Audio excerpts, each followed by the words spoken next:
There are moments in life where even consciousness forgets how to remain still. Some grief doesn't make noise. It simply changes the way you walk through the world. The same streets feel unfamiliar. The same laughter sounds distant.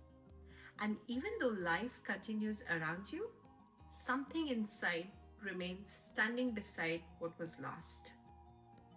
There's a story about Mahadev that is often spoken of as mythology, but perhaps it was always about us. When Devi Sati left her body after her father's humiliation and cruelty, Shiva did not respond like a detached god, untouched by emotion. He grieved, not symbolically, not silently, but completely. He carried Sati's body across the universe, not because he could change what happened, not because he did not understand death, but because love does not disappear the moment loss arrives. And that is what grief truly is. Love with nowhere to go. Grief does something strange to time. The world moves forward, but internally, life keeps returning to the same moment. The same memory, the same voice, the same absence. People often think grief is crying, but sometimes grief is carrying. Carrying conversations that can no longer happen. Carrying versions of yourself that existed beside someone else. Carrying questions that will never fully settle inside the heart.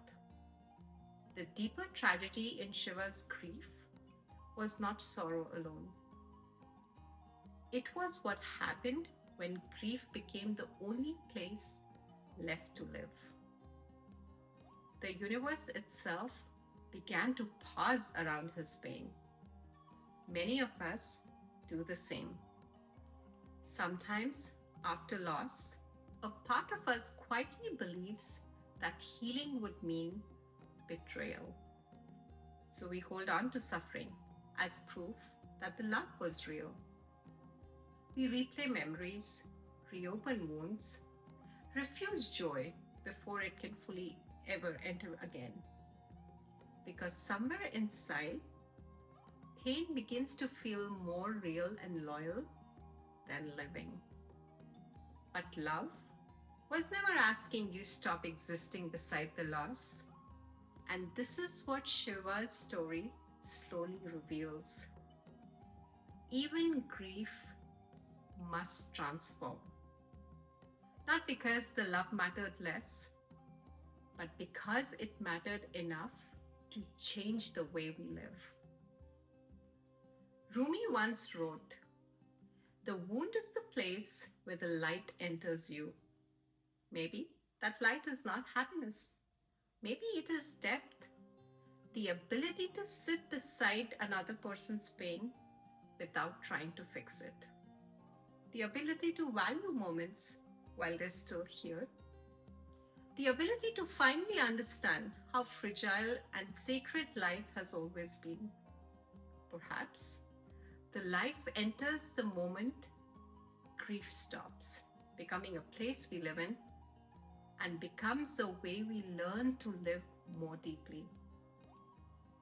Healing begins the moment we stop asking, "How do I stop missing them?" and start asking, "How do I live in a way that honors what they gave me?"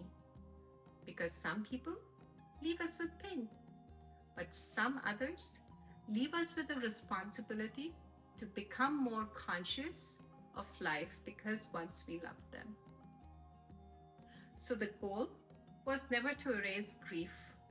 It was to let love mature beyond absence, to carry it differently, not as resistance, not even as punishment, but as a quieter kind of presence that continues shaping who we become.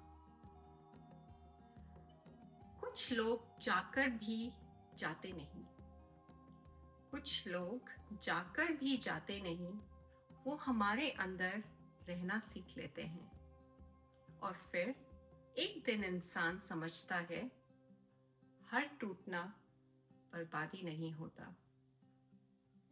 Alright then, that's my cue. This is me, Bhavna, signing off, and I'll see you in the next one. Until then, learn to carry your grief without it carrying you. Let it deepen you, not destroy you. Allow it to transform you, not just wound you.